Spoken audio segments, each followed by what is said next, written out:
Abraham का connection परमेश्वर के साथ देखो कैसा था। वो भेंटों को चढ़ाता था, दशमांश देता था, प्रार्थना करता था वेदी बनाकर। 8 आयत में लिखा, जेनेसिस 12 उसकी 8, वहां से आगे बढ़ के वो पहाड़ पे आया जो बेतेल के पूर्व की ओर अपना तंबू उस पर खड़ा किया, जिसके पश्चिम की ओर बेतेल, पूरब की ओर ए है। वहां भी उसने यहोवा के लिए एक वेदी बनाई और यहोवा से प्रार्थना की। वहां भी मतलब जहां जाता था वो वेदी बनाता था, जहां जाता था वो प्रार्थना करता था। रिलेशनशिप आज सबसे बड़ी प्रॉब्लम यह है, आज हम अंधेरे में इसलिए हैं क्योंकि हम सुन नहीं पा रहे हैं कि प्रभु क्या चाहता है, हम क्या करें। कंफ्यूज इसीलिए हैं, मालूम नहीं हम क्या करें। बिजनेस नहीं चल रहा, मालूम नहीं कि हम क्या करें, ये करें कि कोई और करें। रीजन क्या है? क्योंकि जब आपका पर्सनल रिलेशन प्रभु के साथ नहीं होगा तब तक आप परमेश्वर की आवाज और अपने व्यक्तिगत बुलाहट को नहीं समझ पाएंगे। इसीलिए आप अपनी माँ से जितना मर्जी प्यार करें, लेकिन जब आपको अपना पेट भरना है तो आपकी माँ खाए और आपका भर जाए, ऐसा नहीं हो सकता। आपको अपना पेट ही भरना पड़ेगा अगर आपको भूख से निजात दिलवानी है तो। वचन कहता है हर व्यक्ति अपना ही बोझ स्वयं उठाएगा। अगर आपको हील होना है तो दवाई आपको खानी है, प्रार्थना आपको करवानी है। आप मेरी बात समझ रहे हैं? जब एक व्यक्ति का पर्सनल रिलेशन परमेश्वर के साथ नहीं है, वो कैपेबल नहीं है अगुवाई के कि परमेश्वर क्या चाहता है उसकी जिंदगी में। अगर उसकी मदर का रिलेशनशिप प्रभु के साथ अच्छा है तो वो प्रार्थना करके उसको स्थिर कर लेती है, प्रार्थना करके उसको गाइड करती रहती है और वो गिरता नहीं है। पर अभी भी डिलीवरेंस उसकी लाइफ में नहीं है, क्योंकि परमेश्वर ने आदम को अपने साथ पर्सनल रिलेशनशिप में रहने के लिए बनाया था। इसीलिए वचन कहता है कि परमेश्वर शाम को ठंडे समय में वाटिका में जब आता था तो आदम के साथ अपने समय को व्यतीत करता था। और जब आदम ने पाप किया और परमेश्वर वहां पे आए तो आदम वहां नहीं था। और प्रभु ने कहा, आदम तू कहाँ है? उसने कहा, प्रभु मैं नंगा था, मैं डर गया, जब तू आया तो मैं छुप गया था। परमेश्वर ने कहा, किसने बताया तू नंगा है? क्या तूने वो फल खाया है जो मैंने खाने के लिए मना किया था? जब आप प्रभु के साथ सेपरेट हैं, आप प्रार्थना में नहीं हैं, आप सहभागिता में हम क्यों नहीं हैं? क्योंकि वर्ल्ड हावी है। आदम सहभागिता में था क्योंकि उसने पाप नहीं किया, लेकिन जब पाप एंटर किया तो सहभागिता टूट गई, रिलेशनशिप टूट गई। तो जब वर्ल्ड हावी होगा आपकी रिलेशनशिप आप प्रभु के साथ मेंटेन नहीं करेंगे।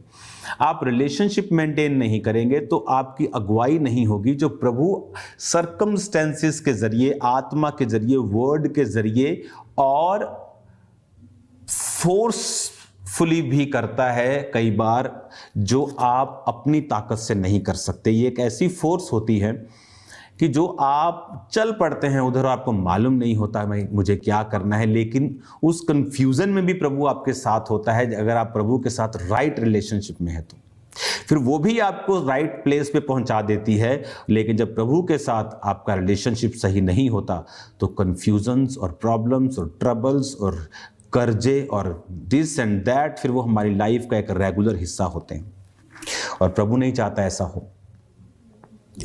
फर्स्ट थिंग जो आपको इस्टेब्लिश्ड करनी है वो है पर्सनल रिलेशनशिप प्रभु के साथ, पर्सनल टाइम स्पेंड करना। आप बोलेंगे मैं प्रभु के साथ पर्सनल रिलेशनशिप कैसे बिल्ड करूं? मैं उससे बहुत प्यार करता हूं। अगर आप प्यार करते हैं, चाहे इस दुनिया में हो चाहे परमेश्वर से हो, फिर आप गिव करेंगे, आप बोएंगे। प्रभु से प्यार करते हैं आप पैसों को बोएंगे, आप प्रार्थना को करें। आप किसी व्यक्ति से प्यार करते हैं आप उसको गिफ्ट देते हैं, आप उसके सुख दुख में साथ खड़े होते हैं, आप उसके साथ समय बिताना चाहते हैं। लेकिन आप प्रभु के साथ प्यार नहीं करते हैं अगर आप उसके साथ समय नहीं बिताते हैं तो ये निशानी है।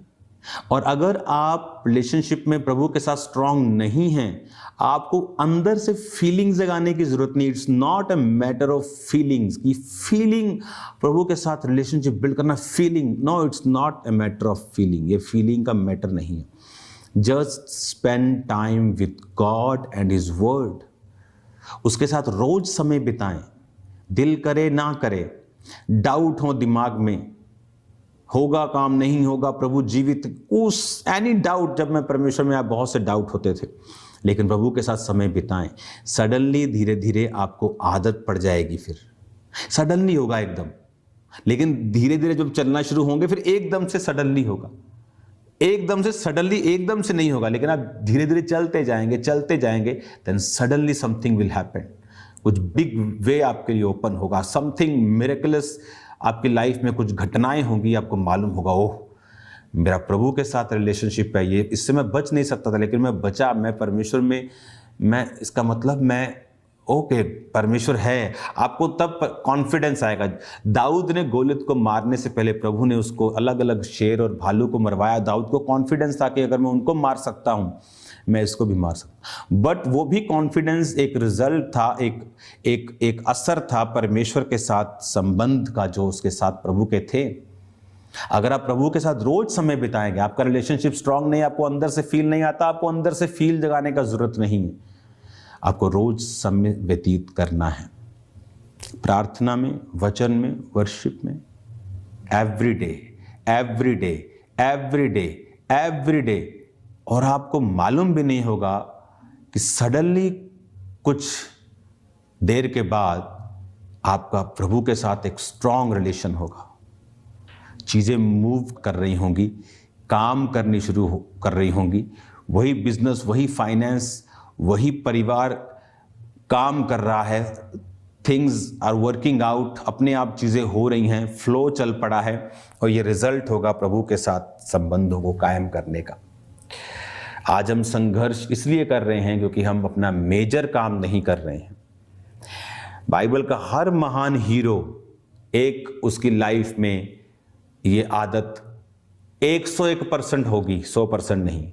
प्रभु के साथ राइट रिलेशनशिप, गलती की, रिलेशनशिप नहीं छोड़ा। शाऊल और दाऊद में क्या फर्क था? बाप दाऊद का बड़ा था, फिर भी वो माफ हुआ। रिलेशनशिप प्रभु के साथ रिलेशन बनाओ, संबंध बनाओ, उसके साथ बैठो, टाइम स्पेंड करो, सेम नहीं रहेंगे आप।